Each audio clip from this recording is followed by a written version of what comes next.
ಕೊಪ್ಪಳ ಜಿಲ್ಲೆ ಯಲಬುರ್ಗಾ ತಾಲೂಕಿನ ಹಿರೇಮ್ಯಾಗೇರಿ ಗ್ರಾಮ ಪಂಚಾಯತಿ ಅಭಿವೃದ್ಧಿ ಅಧಿಕಾರಿಯಾದ ರತ್ನಮ್ಮ ಗುಂಡಣ್ಣವರ ಅವರ ಮೇಲೆ ಅದೇ ಗ್ರಾಮದ ಗ್ರಾಮ ಪಂಚಾಯತಿ ಸದಸ್ಯರಾದ ಶಾಂತಮ್ಮ ಬಂಡಿವಡ್ಡರ್ ಹಾಗೂ ಅವರ ಮಗನಾದ ಭೀಮೇಶ್ ಬಂಡಿವಡ್ಡರ್ ಅವನಿಂದ ಕಚೇರಿಯಲ್ಲಿ ಹಲ್ಲೆ ಮಾಡಿದ್ದು, ಕೂಡಲೇ ಅವರ ಸದಸ್ಯತ್ವ ರದ್ದುಗೊಳಿಸಿ ಶಾಂತಮ್ಮ ಹಾಗೂ ಮಗನ ಮೇಲೆ ಶಿಸ್ತು ಕಾನೂನು ಕ್ರಮ ಜರುಗಿಸುವಂತೆ ಆಗ್ರಹಿಸಿ ತಾಲೂಕಿನ ಸರ್ಕಾರಿ ನೌಕರರಿಂದ ಪಟ್ಟಣದಲ್ಲಿ ಪ್ರತಿಭಟನೆ ಮಾಡುವ ಮೂಲಕ ತಹಸೀಲ್ದಾರ್ ಅವರಿಗೆ ಹಾಗೂ ತಾಲೂಕ್ ಪಂಚಾಯತಿ ಇಒ ಅವರಿಗೆ ಮನವಿ ಸಲ್ಲಿಸಿದರು.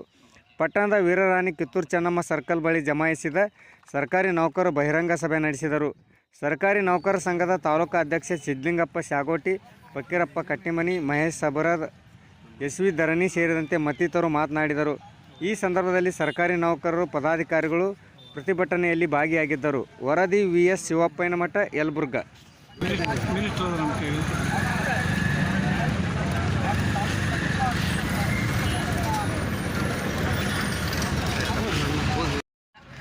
ಮಾನ್ಯ ತಹಸೀಲ್ದಾರರು, ತಾಲೂಕು ದಂಡಾಧಿಕಾರಿಗಳು, ಕಾರ್ಯಾಲಯ ಯಲಬುರ್ಗಾ. ಮಾನ್ಯರೇ, ಕೊಪ್ಪಳ ಜಿಲ್ಲೆ ಯಲಬುರ್ಗಾ ತಾಲೂಕಿನ ಹಿರೇಮ್ಯಾಗೇರಿ ಗ್ರಾಮ ಪಂಚಾಯತ್ ಅಭಿವೃದ್ಧಿ ಅಧಿಕಾರಿಯಾದ ಶ್ರೀಮತಿ ರತ್ನಮ್ಮ ಗುಂಡಣ್ಣನವರ್ ಅವರ ಮೇಲೆ ಗ್ರಾಮ ಪಂಚಾಯಿತಿಯ ಸದಸ್ಯರಾದ ಶ್ರೀಮತಿ ಶಾಂತಮ್ಮ ಬಂಡಿವಡ್ಡರ್ ಹಾಗೂ ಅವರ ಮಗನಾದ ಭೀಮೇಶ್ ಬಂಡಿವಡ್ಡರ್ ಅವರಿಂದ ಕಚೇರಿಯಲ್ಲಿ ಕತ್ತು ಹಿಸುಕಲು ಪ್ರಯತ್ನಿಸಿ ದಿನಾಂಕ 27/2/2025 ಹಲ್ಲೆ ಮಾಡಿದ್ದು, ಸದಸ್ಯತ್ವ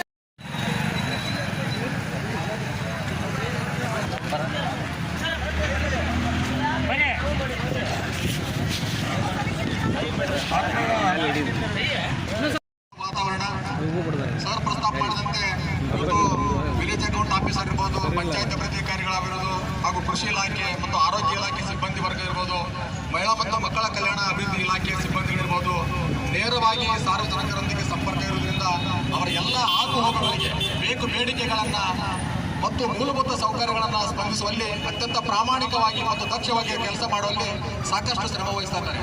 ಆ ನಿಟ್ಟಿನಲ್ಲಿ ಅವರೆಲ್ಲರೂ ಕೂಡ ಸುವ್ಯವಸ್ಥಿತವಾಗಿ ಕೆಲಸ ಮಾಡಲಿಕ್ಕೆ, ನಮಗೆ ಆರೋಗ್ಯವಂತ ವ್ಯವಸ್ಥಿತವಾದಂಥ ನಿರ್ವಹಣೆ ಮಾಡಲಿಕ್ಕೆ